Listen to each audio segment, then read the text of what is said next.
Oh, yes, indeed. Welcome into another episode of Rip N Riff here on the Rip N Riff YouTube channel. That over there is at Mr. Jared Moore.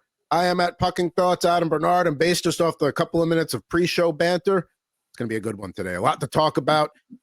Good night in sports last night. I got a nice little rip and rant today. We got a lot of baseball and hockey to deal with. But Jared, how's the week going here? I can't believe May's almost over. Memorial Day weekend is coming up. Oh, let's not do the where's the time gone?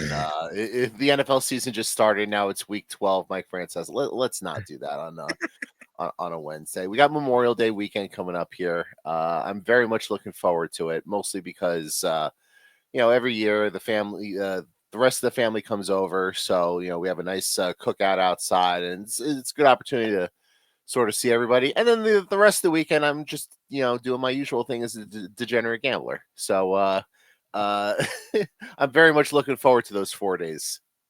I actually just went to the butcher yesterday to get what I'm cooking on Monday. Got a little Aloha tri-tip and some lemon garlic chicken thighs. We'll throw some hot dogs on the grill as well. So looking forward to that on Monday. So yes, enjoy your Memorial Day weekends safely and have a good time. We got a lot to get to today, so we're gonna get right down to business here. Let's get right to the pack ripping lineup. Like I said, we've got some baseball and hockey. Oh yeah. One hanger pack here of O-Pee-Chee 2024-2025. Got that. As you know, we were off last week. Family trip to Disneyland and then Newport Beach for a couple of days to recover from 3 days in Disneyland. And one of the Pure Hockey actual stores, which is like one of those big online hockey equipment retailers, like it was 2 minutes from the hotel, and I needed a new bag, so went, and then they had hockey packs at the counter. So how do I not get a pack in that situation? Like that'd be silly not to. I didn't realize that Pure Hockey was a chain like that, because there's a store. I think there's a Pure Hockey store in Jersey as well, over down in like Springfield in that area. So I didn't realize they were nationwide. So they are, and I remembered that from the first time I went to Disneyland years ago, and I'm like, you know what? No, I need a new bag. Let me go. And like I said, there's hockey packs at the counter. Of course, I'm going to get a pack. And then we'll do some mid-90s baseball there. Fleer 95. No crazy rookies there, except for maybe the Manny Ramirez rookie sensations. And then the hockey pack, the rookies we're looking for: Macklin Celebrini, Ishkov, Lane Hudson, all those good guys. And you've got some baseball today as well. Yeah, I mean, we've done these Stadium Club packs in the past, and if I remember right, they were very underwhelming. So you see all the rookies in the list there. I'm going to guess that there's probably none of them in these two packs that I have.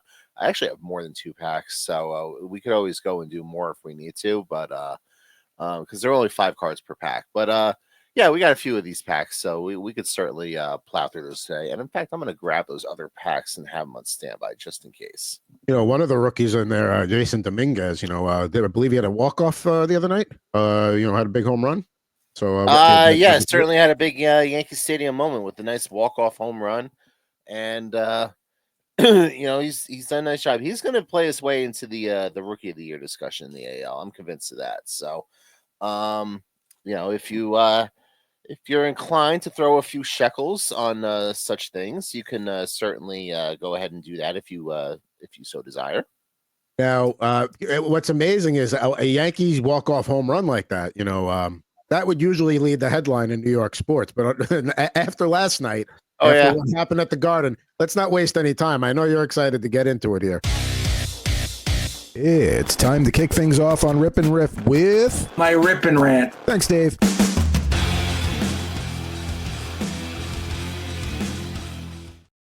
All right, so Rip and Rant is going to span both coasts today. We'll start in the East Coast, and I'll handle the Bay Area. But let's take it to Jared first on the choke part 2. Or is that what we're going to be calling it now? Yeah, I mean, kudos to Tyrese Halliburton. Like, that's just, and pointing to Reggie Miller while he did it. Like, come on now. Tyrese Halliburton becoming the latest in a long line of MSG villains, which is a storyline we've touched on this show before, with like him and Trae Young, and on the NHL side, Jack Hughes. They're becoming NHL villains in that building. One of the all-time great comebacks / choke jobs of all time. And as someone who vehemently roots against the teams that call MSG home, I thoroughly enjoyed every second of watching them just absolutely implode down the stretch there. And Neesmith hitting 6 3-pointers in the fourth quarter. He's like Steph Curry and Kobe Bryant if they had a love child. It was just incredible. Tyrese Halliburton. The Pacers actually caught a bad break that his foot was on the line and it was a 2 instead of a 3. Otherwise, the game would have ended then and there. But he gets the bounce of all bounces. Ball just goes straight up and falls right through the hoop. And then they take over in overtime and they wind up winning the game. And just an incredible sporting event. Just seeing that, and it's the type of loss where I don't know how you come back from it, but if there is, a little bit of a silver lining, it's only game 1 of the series. So, in theory, you still have game 2, game 3, game 4, the rest of the series to come back. It's the first to 4. It's not the first to 1. So, I preface all that, with the Knicks because, I wouldn't be surprised if they still found a way to win the series. And I guess if you're a Knicks fan, you can kind of hold your hat on. We had a big lead and all these things had to go wrong for us to lose the game, and they all went wrong. But I guess my counter to that would be, I don't think Indiana played all that well in the first 3 quarters of the game. So I think we're going to have a long and hopefully entertaining series here in the Eastern Conference Finals. So the way that went for me was I was watching Stars Oilers because Stars, hockey always takes supreme. I, checked the score of the game and I saw that the Knicks were up by 3 points with 30 seconds to go. I didn't even realize that they had already choked away a large lead at that point. And I'm watching the Stars Oilers game and I'm like, all right, that was starting to get out of hand at the end because, that shouldn't get overshadowed either. The Edmonton Oilers looked like a team that was going to steal game 1 on the road, 3-1 after 2 periods. And then the Stars just, maybe they ate their Wheaties in the second intermission or whatever it was because they come out with, just on fire in the third period, end up winning game 1. So I was like, you know what? It was my night to put my daughter to bed. So I'm like, all right, let me go upstairs and do that. The next game probably is over by the time I'll, be able to throw it back on anyway. So we're laying in bed. I'm like, let me, sometimes we'll watch a little bit of the game until she falls asleep, whatever's on that night, Sharks game, whatever. And I put it back on, and by then it's towards the end of overtime. I'm like, wait, this game went to overtime? I couldn't believe it. And then the fact that the Pacers, had the lead, man. Yeah, the Knicks will recover. I think it's a resilient bunch that they got there. And I think all last night proved that this is going to be one of those NBA, historical 7-game series, borderline the way Knicks Pacers was back in the 90s when they met in the playoffs. It's going to live up to that, hopefully. Right, and I love Halliburton with the homage to the great Reggie Miller with the choke sign. Keep in mind, a little known fact: when Reggie did the choke thing, the Pacers didn't win that series. The Knicks won that series, and I think it's one of those things that's sort of lost to history. So I guess we'll see if history repeats itself here with. The same thing basically happening 30 years later with Reggie sitting courtside, by the way, calling the game.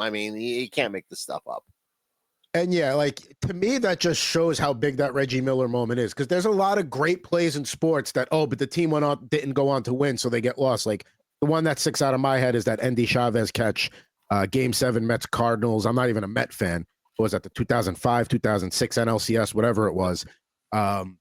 And yeah, that was that. If the Mets go on to win that game, even if they don't win the World Series, but if they win the pennant, that catch is on highlight reels for years and years to come. But because the Cardinals went on to win, it gets lost. And there's a lot of plays like that. But that Reggie Miller does not get lost, even though they lost series. That's how huge that was. Now, Jared isn't got into the East Coast. I'm going to take it out to the West Coast for a minute. Now I'm going to cheat and cram 2 segments into one. And we're going to talk about a little I Love Lucy here. It's going to transition to my rip and rant.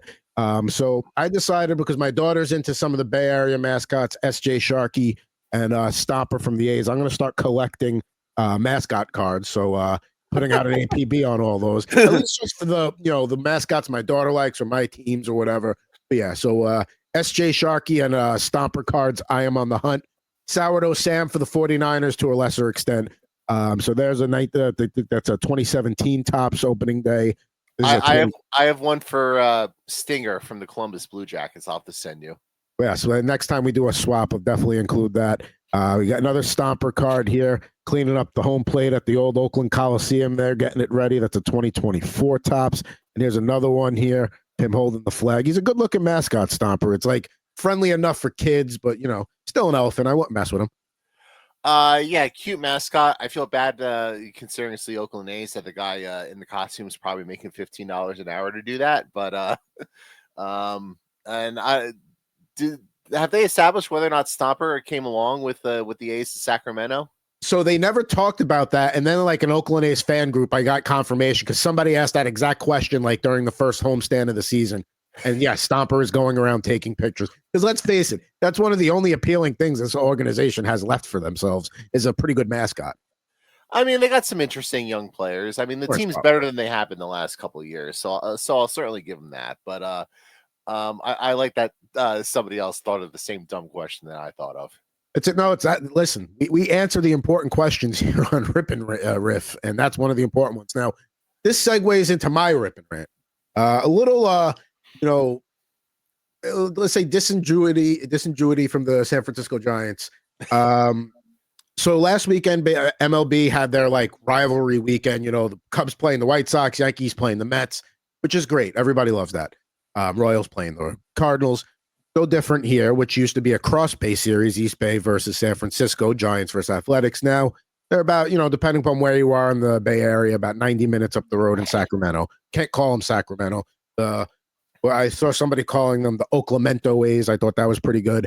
But yeah, so they're just the Athletics. So, and yes, when when you have other teams coming to town, you'll hear like TV commentators or radio commentators from the visiting team commenting on like, oh, this is embarrassing. There's no way that Major League Baseball should be played, referring to Sutter Health Park in Sacramento, which I'll be going to in 2 weeks. That's another thing, by the way. They don't have any Saturday afternoon home games like after this upcoming weekend for the rest of the year. Only Sunday, which to me is mind-boggling.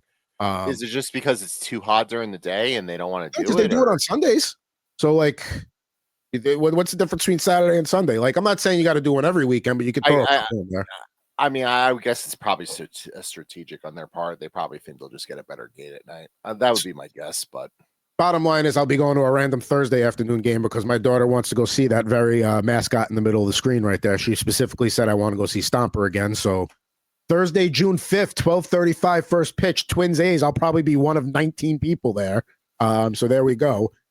So, when visitors come to town, they comment on it, and the Giants broadcast is no different. And that's what they should. They're entitled to say that. But what bothered me about the Giants this past weekend is when you walked into Oracle Park, they had this like sign up that was like referring to the area codes for San Francisco and Oakland, 415, 510, always a battle, across the bay, just trying to like make reference to the fact that, oh, sorry, you're gone, but we'll always have that. And it's like, the reason the A's left is because John Fisher is an incompetent moron who couldn't tie his own shoes, let alone actually competently run a baseball franchise.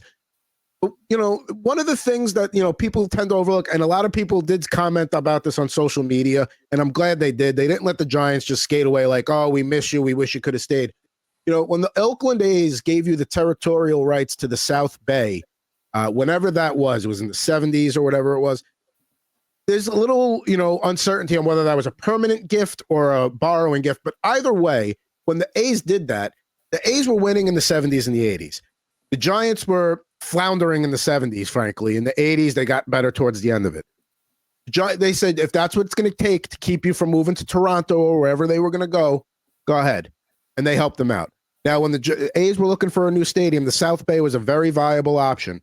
But the Giants were like, no, we're not going to give you those rights. Sorry. Even though this is a franchise that won the World Series in 2010, 2012, 2014, if you live in the Bay Area, they are absolutely the baseball team. Yes, the A's have a strong fan base out in the East Bay, but there's no mistaking that this is a Giants town. And the fact that they could have, thrown a life, vest to the A's and to go into the South Bay, land site was already picked out. San Jose was excited to bring them on. Like, it seemed like it would have been borderline turnkey.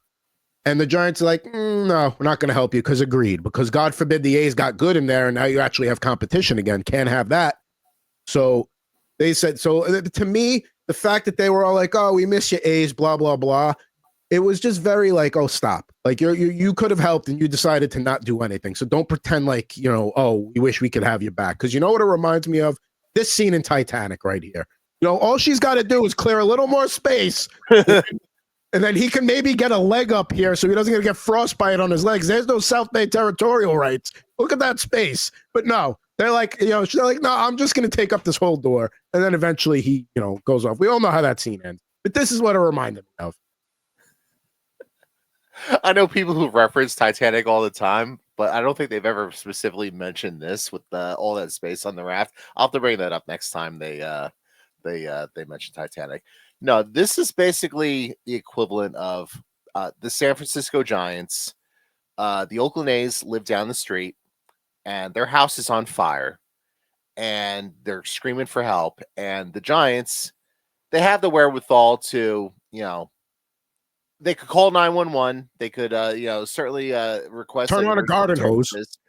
They could turn on a garden hose. They could run down the street with a fire extinguisher, or they could pick option D, which is do none of them and change the channel on the TV. And then a year later, they come around and they're like, "Hey, whatever happened to that nice garden you had out front?" Oh, we're sorry you lost your house, man. If only somebody had called sooner, it probably would have been saved. Oh, gee, thanks. If only somebody had called sooner. Oh my goodness. Yeah, like it's just like, stop. Like, and I'm like, kudos to all the announcers and even some of the players on opposing teams when they come in, they're like, this is a major league stadium. Like, this is a joke.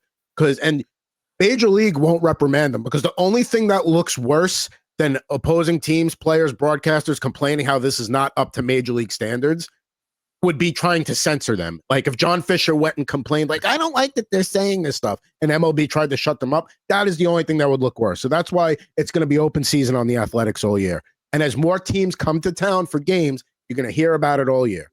I can't wait to go see the joke of an operation myself in 2 weeks. Yeah. And, I haven't checked in on how the stadium is going in Las Vegas, but my understanding is there's still not shovels in the ground. So I always get concerned when, this is supposed to be a temporary arrangement. And I think, we've alluded to this in the past where Sacramento kind of set themselves up where maybe this could be like a permanent thing, but like, I'm sure MLB certainly doesn't want it to be a permanent thing with them playing in a minor league stadium. It's not any different than, what went on with the Arizona Coyotes playing in a college rink. And like at some point, like especially when we're dealing with revenue sharing and stuff like that, like at some point the players union is going to be like, what the hell is this? Yeah, and that's the thing. Like you mentioned, the Arizona Coyotes out there in the desert, they played 2 seasons of Mullet Arena, and then they're like, and then all of a sudden they had a chance to get them out to Utah.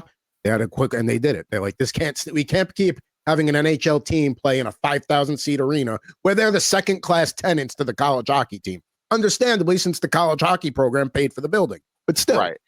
And by the way, it's not like it's a top near college hockey program like Denver or BU. It's Arizona State. Like they're on the rise. They've only gotten in the last 10 years, but like Josh Doan might be the only player in NCAA history that when he got called up to the big franchise, the facilities actually went down in quality, or it stayed the same for that matter. They probably just let him dress in his own locker room. Like, hey man, if you don't want to move your gear down the hall, like if you just want to go grab it and bring it back, that's fine. Yeah, it's an embarrassment. But yeah, the A's are a joke.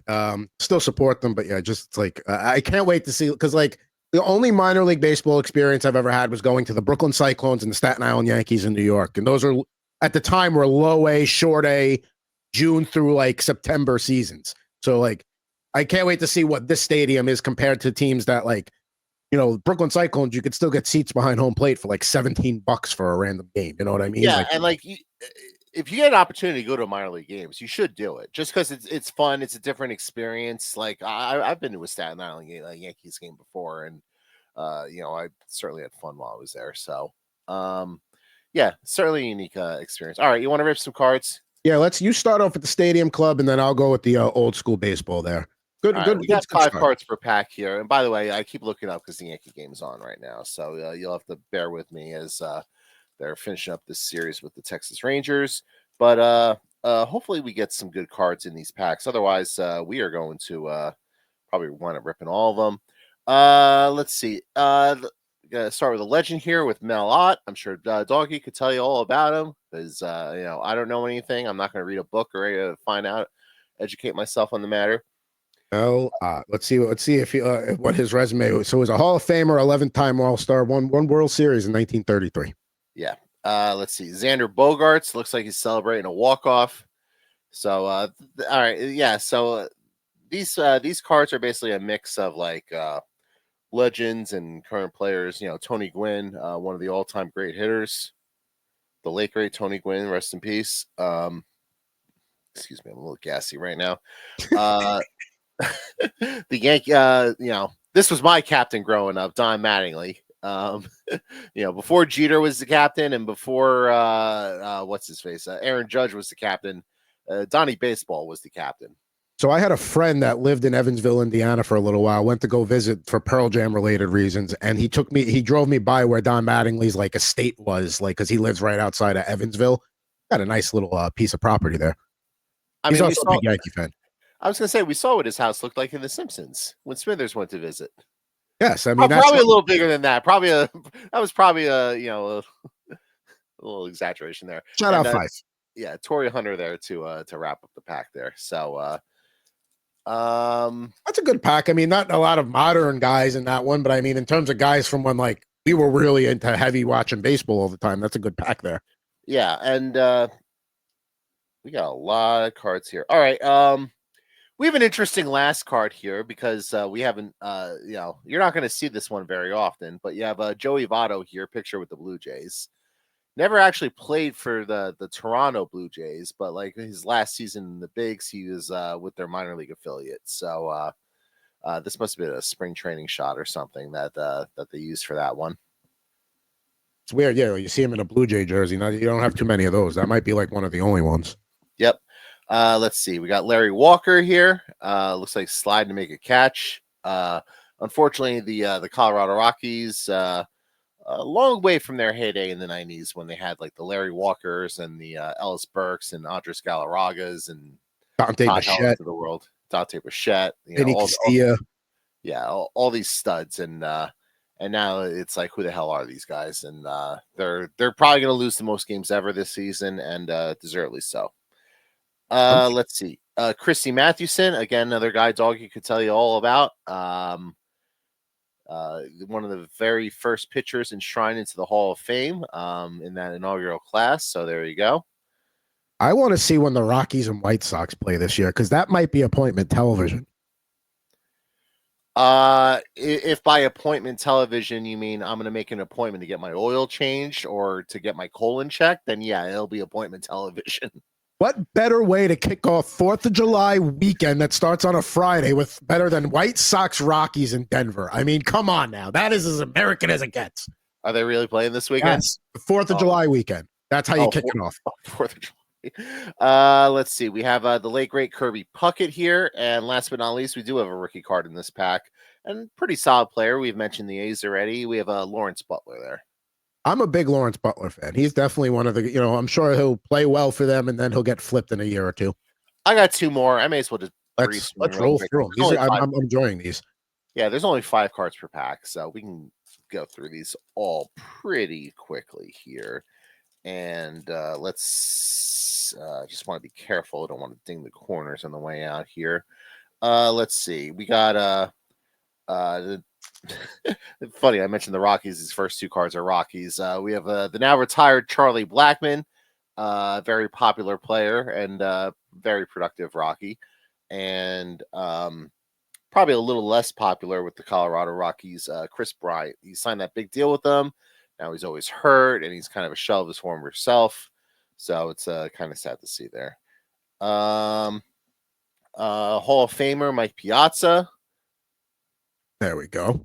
And we have, let's see, we have JP Crawford. Looks like he's like, I guess he's holding up like the trident when the Mariners win or they get a walk off that he's celebrating, because I'm not sure what else he'd be holding up there. I mean, if it's not the trident, it's got to be like a broom, because what else would be a stick that thin? Like, we're gonna go trident, but maybe he's helping him sweep the field. And pitcher who's having a pretty good season in Minnesota there with Joe Ryan. Yes, Joe Ryan, absolutely. Last time I looked, he was like 4-2 or something like that. I know he pitched the other day. But, All right. yeah, So AL Central is kind of wide open right now, with the exception of the White Sox. Everybody else kind of in the mix. yeah, I mean the Tigers are sort of running away with it at the moment, but like all the other teams are certainly within the mix and within a couple games of each other. So let's see. All right, we got a few more here. This is going to be a Mets heavy pack, which is cool. I mentioned the Mets, all the Yankee captains. So let's go with the Mets captain here with David Wright, one of the all-time good guys in baseball. Yeah, David Wright. I mean, to try and find listen, maybe he didn't deliver on a championship or anything like that, but besides that, like find something negative to say about him. It's like, He was the guy you always rooted for, even though yeah. like he wasn't on your team. Let's see, Keith Hernandez. Also, Seinfeld fame. Yep, Seinfeld fame, and obviously a part of the Mets broadcast team, and pretty good player in his own day. Let's see, Blake Snell here. Looks like pictured with the San Francisco Giants delivering a pitch to. I can't really tell who that's to, but it's a cool action shot. That is, and that's I got to try and find it. I try to get down to Oracle Park is what it's called now, once a year. I'm not a real. I don't really root for the Giants, but I mean that stadium is just. Even though it's now one of the older stadiums, it's still one of the top places to watch a baseball game. Yeah. Let's see, Adley Rutschman with the Orioles. Orioles having a very disappointing season, and then it's incredible that they're going to find a way to fumble the bag, building around like this guy and Gunnar Henderson and Jackson Holiday. But I don't really feel bad for him. You go into a season with no pitching. What do you expect was going to happen? And last but not least, a power-packed Mookie Betts card. I like that one. That's a cool one. Yeah. So these cards were better than I thought. I must be mixing these cards up with a different one, different set that I thought wasn't very good. Not a lot of rookies, unfortunately. The only one we got out of these 4 packs was Lawrence Butler, but overall pretty solid. I'll take that Butler rookie if you want to throw that in. Work out a trade ski one day if you're interested. I'm sure we can find something. Now it's time. Let's do a little old school baseball here. We'll do a little 1995 Fleer packs right there. Shout out baseball cards and memorabilia in Roanoke Park. I go in occasionally and try and clean out whatever like random packs they have, but now it's kind of like getting thin. So. Hey. All right, these are definitely mid-90s in design, and there's definitely going to be some bricking here. First up, we got from the Montreal Expos, we got Jeff Shaw. I remember Jeff Shaw. Good pitcher. That's all I have on Jeff Shaw. I remember him. I mean, that's probably what most people have to say about him is, I remember him. But like a 3-4 start or whatever he was. Not bad. Let's see here. We got a Brent Maine Royals card there. I remember Brent Maine. Yeah, that's what you could say about him. Here's a guy we like, and one of the better nicknames. We got a Jose Mesa, a.k.a. Joe Table. Joe Table? Oh, Mesa. Huh. Let's see here. We got. I just don't recall that nickname. Maybe I'm making that up. I don't know. Let's see here. We got Mike Munoz from the Colorado Rockies. Let's see here. We have a lot of Rockies today, and also a lot of Mets here. Remember Bill Pulsifer? He was supposed to be part of that big 3 with Paul Wilson and Jason Israel, the Generation K. That's right, because Pulsifer went to the Brewers, I think, after that for a little while. Kind of revived his career a little bit, but oh well, yeah, that never really worked out for them. We got another guy who's going to fall into the I remember him category. We got Bob Scanlon, pictured with the Brewers there. Yep. Got a Bob Hamlin Fleer Award winners. What did he win the award for that year? I will say that Scanlon card, I don't like it just because there's too much going on the front of it there with like all the numbers and the stats and all that sort of stuff. It's you gotta simplify that. So that's like obviously we talked about mid-90s and that's basically like somebody saying you can't do enough colors and fonts and yeah. Oh, that's very 90s. I'm just saying like there's just too much going on the front of that card. Yeah, I'm not. It's a lot going on there. This one a little more simple there. The Bob Hamlin AL Rookie Award winners, Rookie of the Year. Let's see here. We got O-Pee-Chee McDowell pictured with the Texas Rangers here. What else do we got? We got a little bricking on these two. see here. We got yeah, there's so much going on. It's like to find the name is like crazy. Can't even find this guy's name on here. It's Chris Gomez, Tigers. It's nobody. Let's see here. I've got Mark Grace. Here we go. Okay, decent ball player with the Cubs. Leaving the box there. Looks like he's got at least a single on that one. Then let's see here. Oh, we got Mike Greenwell from the Boston Red Sox, good player in his day. And then we close pack one with Pete Shorrock, picture with the Reds there. I'm pretty sure Pete Shorrock was the pitcher in my first ever baseball game. As a member of the in your first ever baseball, like a video game? No. Like first game I ever attended, I believe he started. Oh, okay. I'd have to look it up. I remember the first game I went to, but I don't remember who pitched in it. Let me see if I can pull that up. So I was a Mets-Reds game. Jose Rijo threw a complete game 2-hit shutout for the Reds. I remember that. I want to say it was like Greg Jeffries and Kevin McReynolds got the 2 hits. I'm not even a Met fan, but back in the late 80s, my parents were not taking me to the South Bronx, understandably. So my first game was a Met game.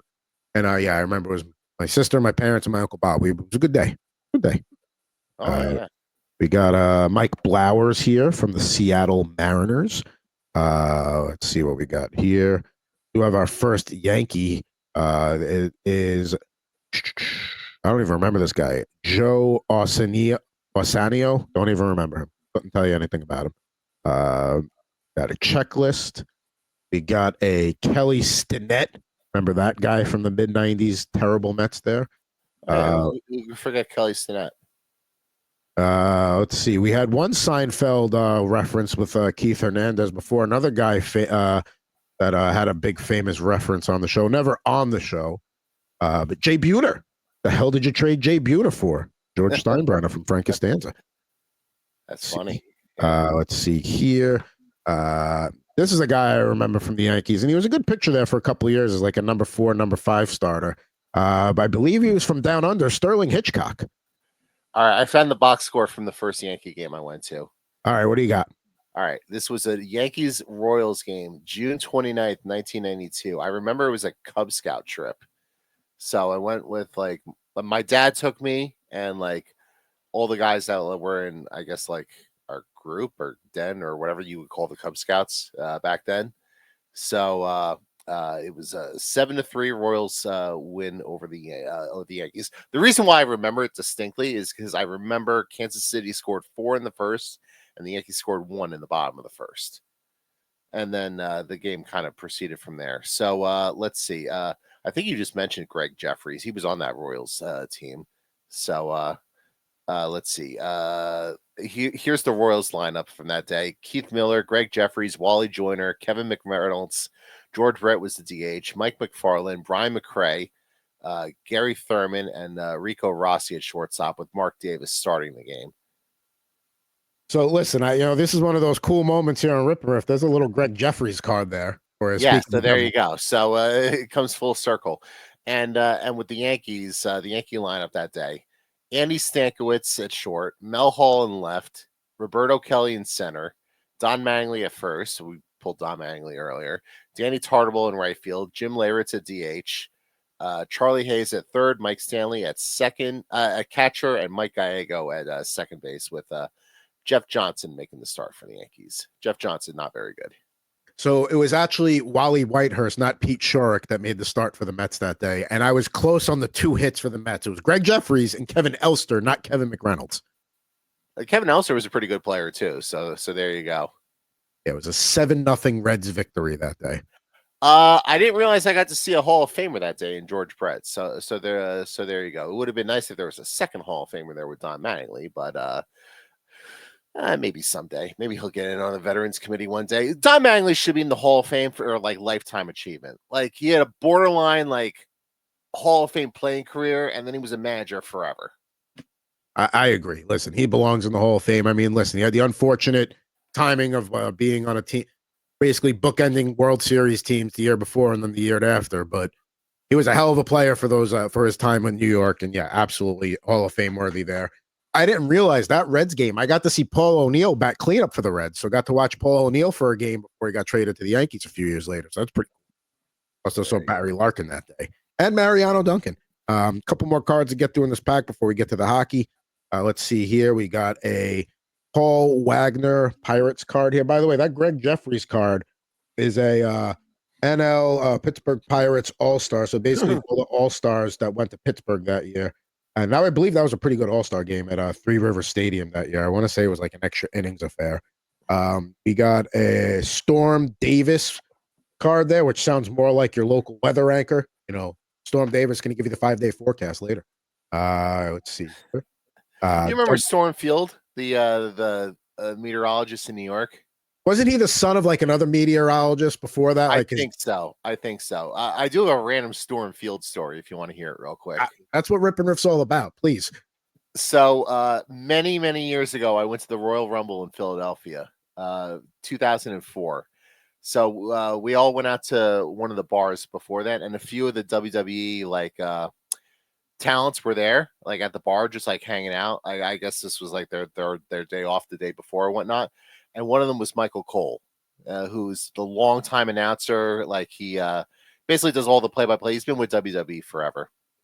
So, you know, like we're trying to we very casual conversation with him. You know, just you don't want to bother the guy because he's famous, but like you do want to say hi and all that. And all of a sudden, a random fan comes up to him and he's like, "Hey, what does the weather look like for?" Because we were in Philly, and it's like, anyone know what the weather looks like tomorrow in Philly? And he just all of a sudden just says, "The fuck do I look like, Storm Field?" It's like, why would I know what the fucking weather looks like? So Storm Field's dad was Frank Field, whose name that goes back in the memory banks. Now I remember him. Yeah, he lived to be 100, by the way. Frank Field, good for him. That sounds miserable. I would hate to live to be 100. Depends the quality of life in those last, we'll say 8 or so years. Let's get through the rest of these baseballs here. We got Doug Drabeck. We got Hall of Famer Andre Dawson, picture with the Red Sox there. And then, we talked about famous FUs to New York crowds. Blackjack McDowell, probably the most famous FU to New York. I'm glad you went there, and I'm glad it wasn't like John Rocker. I can still see like the replay of the highlight in my head of him walking off the field and just like don't one of these up there to like the crowd. And it's like, can you imagine if he did that in the social media era? Oh, would have been viral by far.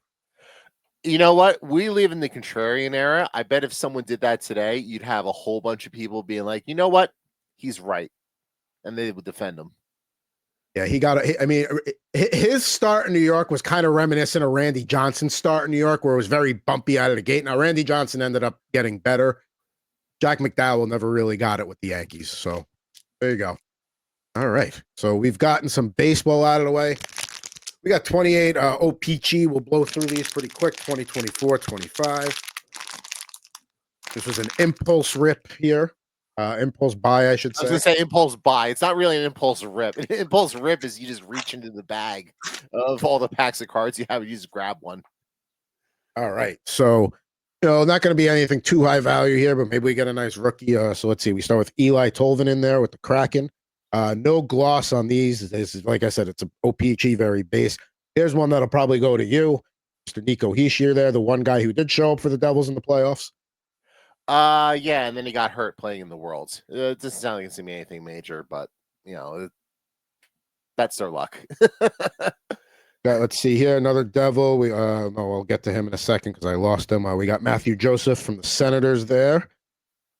Picture with the Senators. We got Ducks captain Radko Gudas. He will be featured very prominently on the All Shithead team coming soon. That's right. Next week, All Shithead team. Next episode of Rip N Riff. That's gonna be fun.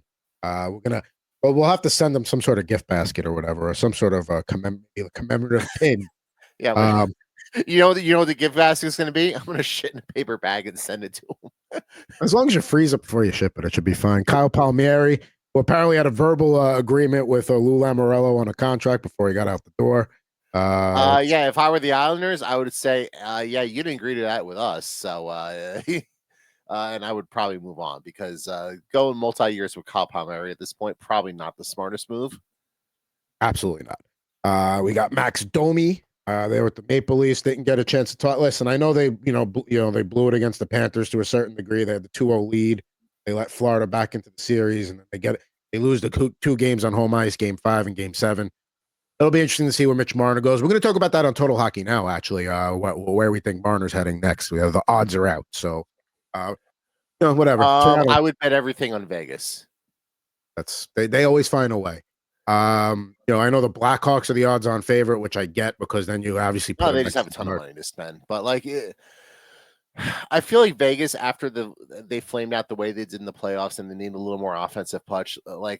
I know Marner doesn't really do a whole lot in the playoffs, but Vegas didn't really do a whole lot this past year in terms of going out and getting a big star player. And if I know Vegas, they're going to be in on a star player, and they can't really trade anything to get one. So what's the best way you can get one? You go buy one. And is there a better one to go buy this offseason than Mitch Marner? I mean, and they, back when people thought that Marner was going to be dealt sometime before the season or during the season, Vegas was one of the teams that was linked to anyway. So definitely a link there.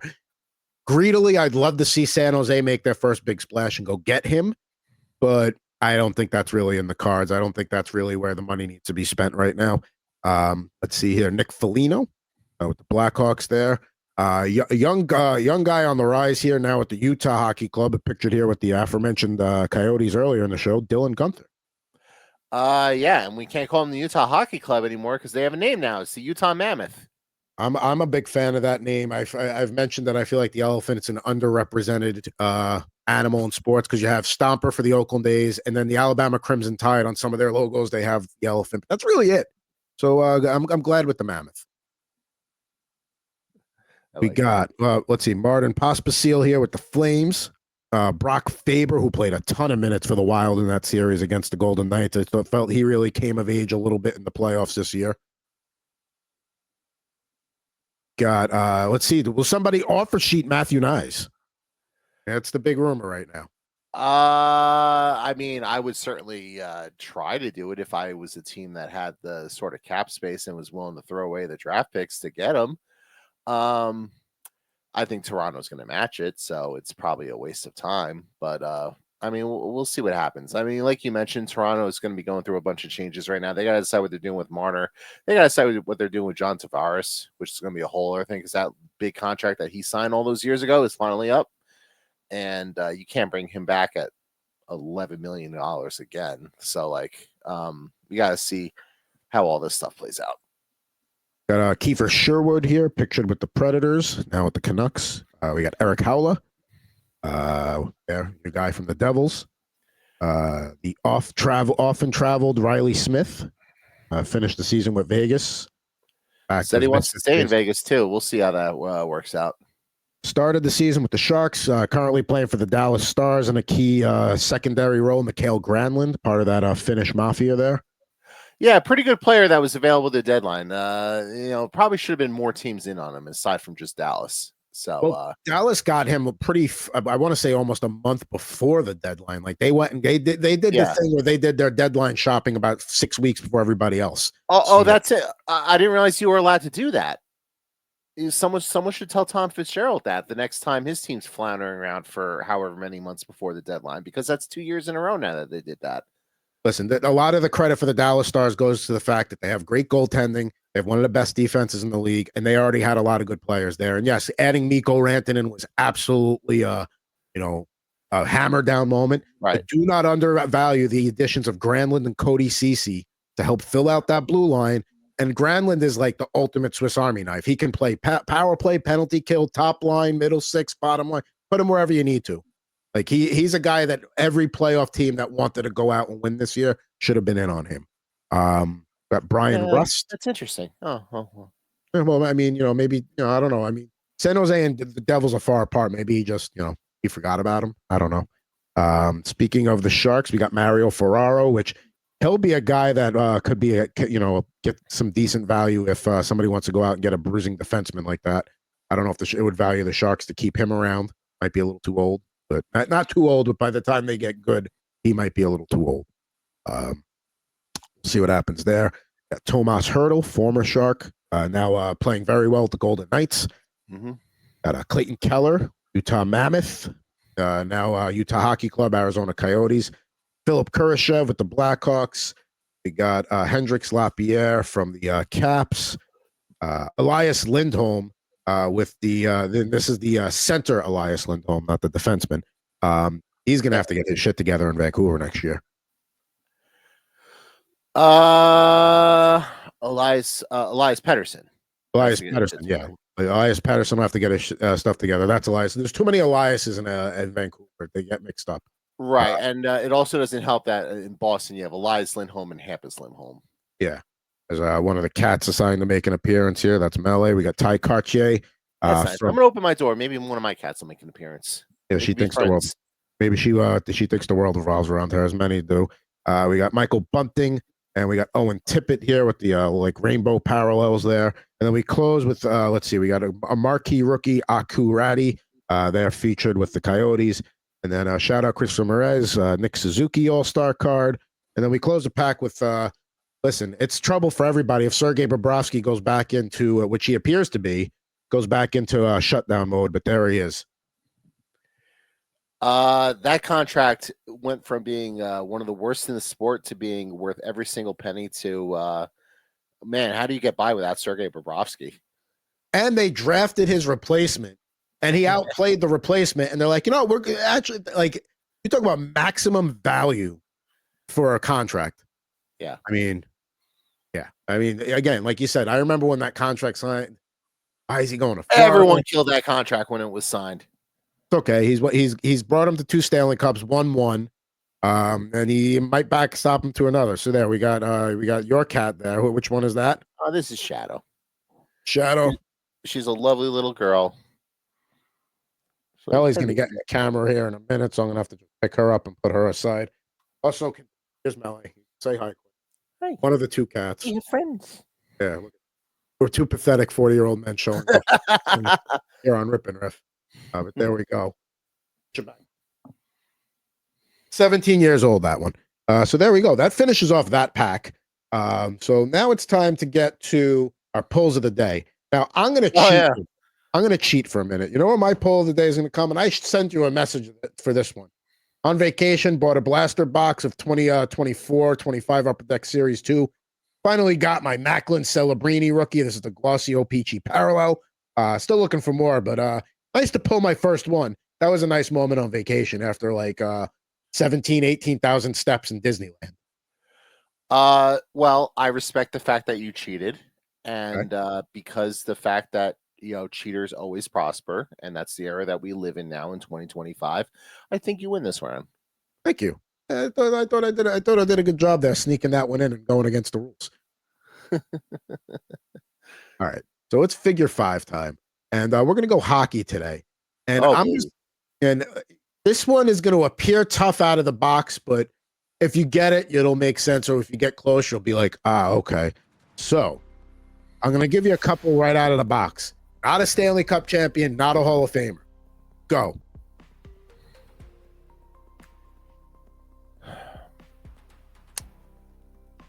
Is this player a forward? Yes. Okay.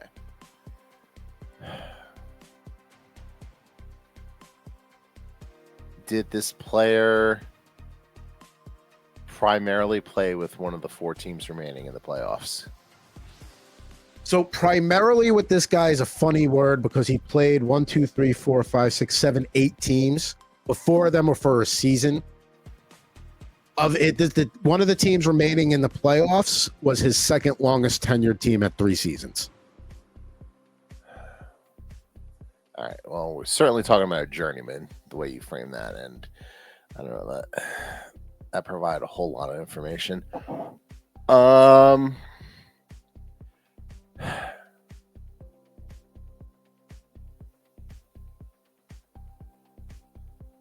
Has this player scored 400 goals or more?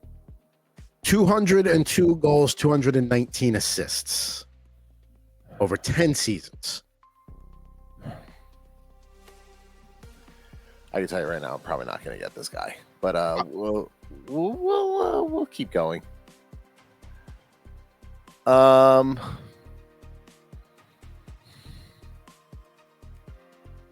he's not a Stanley Cup champion, not a Hall of Famer. Obviously not a Hall of Famer with those stats. And the team he played 3 seasons with, because I know this is a tough one on the surface, was Edmonton. Was his second longest tenured team, technically. Okay.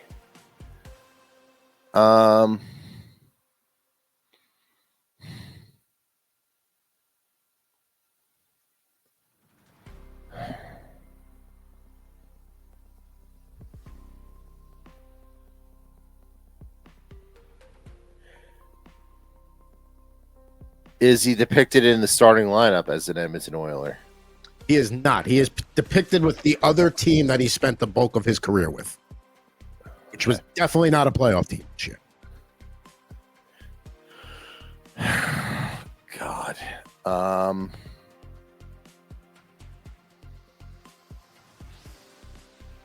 This is your last question, but I have 2 hints that'll hopefully get you over the edge here.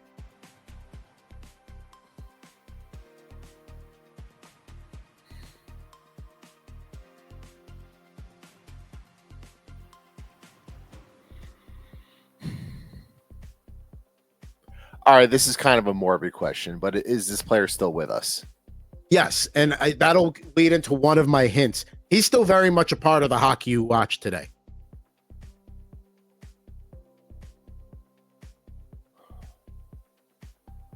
Okay, so he's probably a coach or a broadcaster then in that sense. And the other hint I will give is he was part of one of the, say, biggest acquisitions in Rangers history, but he was the guy going out for the guy they acquired, which is one of the bigger ones.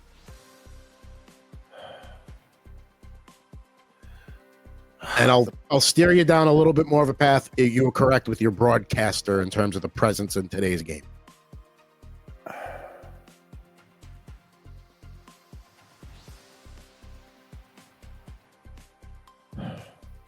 Now I'm really stumped. Only for this reason: the Rangers who make so many big-time acquisitions of players that like you sort of lose track of. No, this was one of the best players to ever play. Part of that acquisition. Right. So he was probably part of the Gretzky trade, but I don't remember who was in the Gretzky trade.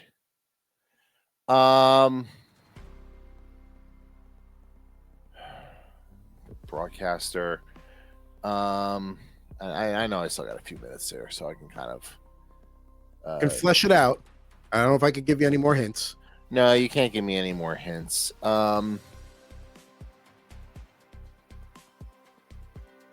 not Eddie O, is it? No. Decent guess. No, not Eddie O. So the guy I'm referring to is Mr. Anson Carter. Oh, yeah. All right. Yeah, I guess that makes sense. I thought once on the TBS panel, and he was the big piece that went to Washington in the Yager trade. Okay. All right. That makes sense. I didn't have the right Rangers blockbuster trade. But I mean, listen, that was probably the biggest acquisition they made before Yager was that. Because remember, Yager in Washington, he was poor playing his way out of Washington to go somewhere else. So Anson Carter was the big piece going back. Obviously, a part of the panel there on the TNT crew. That was the guess for today. I figured I got you close. If I had told you the other team was the Bruins, would that have gotten it for you? No. What would have gotten it for me is if you had told me he was black. And like I don't mean to make it about race, but like it's like, that would have significantly narrowed it down. Yes, it would have. He will not, at least not this week. Anson Carter will not be joining starting lineup studio audience, which there it is for this week. Jared did get Rob Blake out of the box last week, and I did, yes. And the theme for me this week were teams that were Stanley Cup playoff disappointments. Listen, I know the Avalanche ran into the Stars, and that was an epic 7-game series, but would I like to see in a team like that go deeper? Capitals would like to see more of a fight against the Hurricanes. That series was relatively, they didn't put up too much of a fight there. Lightning, a lot of people, including myself, thought they would give the Panthers more of a problem in round 1. Then the Kings, who got out to a 2-0 lead, on the Oilers, and then maybe thought, oh, it was a best of 3 series because then they stopped playing hockey after that. So, no. And I just appreciate the fact that you didn't throw like a Scott Niedermayer or a Marty Brodeur starting lineup in there as well, because Devils were certainly a disappointment in the playoffs this year too. Although I don't know how high expectations really were. I thought about putting a Devils in there. I mean, and by the way, it's You Sanderson's could have only done it shot to twist the knife a little bit, and I would have been like, all right, I respect that. and Darren Pooper there in the Sharp Lightning jersey, but I'm not going to do that because I don't think the Devils were a disappointment in the sense that once Jack Hughes got hurt and everybody kind of knew that it was going to be Devils Hurricanes for like a month pretty much with to go in the regular season. I don't think anybody really thought. I mean, there was a period there. I'm like, all right, if Jacob Markstrom can steal a couple of games, maybe, but that's asking a lot for your goalie in that situation to have to basically steal a series. So I didn't really think it was a disappointment. I think they did exactly what people thought they would. They won a game. That was it. And I'll add this, and I know moral victories aren't really a thing. They gave Carolina a better series than Washington did, and Washington was the runaway Metropolitan Division winner, all these points, and it's funny, Washington, kind of built that huge lead in the standings because 8 or 9 guys decide to have like career shooting years, and their goalie posts like a 930 for half the season. And it's funny what happens when that stops happening. Yeah, I mean, again, I agree. The Devils, even though they were both 5-game series, like the Devils were pretty much in all of those games in the first round, and except for game one. Game one, they just got the doors blown, and in game 5, like once it got to overtime, like they just couldn't do anything in overtime. No, you could see it overtime. They weren't playing to try to win the game. They were basically playing just to keep their legs under them. They would, if they did get the puck back, it was basically get across, dump, and try and get fresh legs to start the whole cycle. They were trying to survive and hopefully like try to capitalize on a mistake. That's how they were trying to win, which obviously they failed to do so. Yeah. So especially against a defensively strong team like Carolina, you're waiting for them to make a defensive mistake. Like, okay, it's gonna be a little bit. But there we got it. So there we go. That's it for today's Rip and Riff. I know we got some Jared Moore poker shorts on the right. You're pretty far ahead here. I'm a week ahead. But I mean, I guess a week could be an eternity. So there you go. Jared's got more content coming out there. You can hear more about the Devils at allaboutthejersey.com as I'll still be writing about them over the summer. It doesn't go away. Still got free I got a piece on free agent centers coming out next week. So basically my advice for the team is going to be instead of paying like $8 million for Sam Bennett or whatever, why don't you go try to trade for the next Sam Bennett? That would figure out who that guy is. Yeah, that's the way to do it. And I feel like Tom Fitzgerald, I know you're not happy with what he didn't do at the deadline, but I still think he's a pretty good GM. I think he's can still get the Devils to another level here.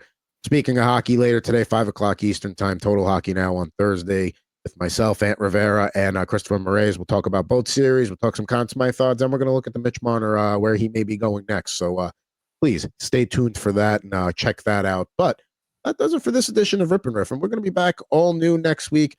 And we got the whatchamacall. We're going to have the all shithead team, which we're very excited about here. Jared's putting the finishing touches on that. Can't wait to kick off next week's Rip and Riff with that before we get to the pack rips. But for at Mr. Jared Moore, I am at Pucking Thoughts Adam Bernard. Back with you next week, all new edition of Rip and Riff here on the Rip and Riff YouTube channel.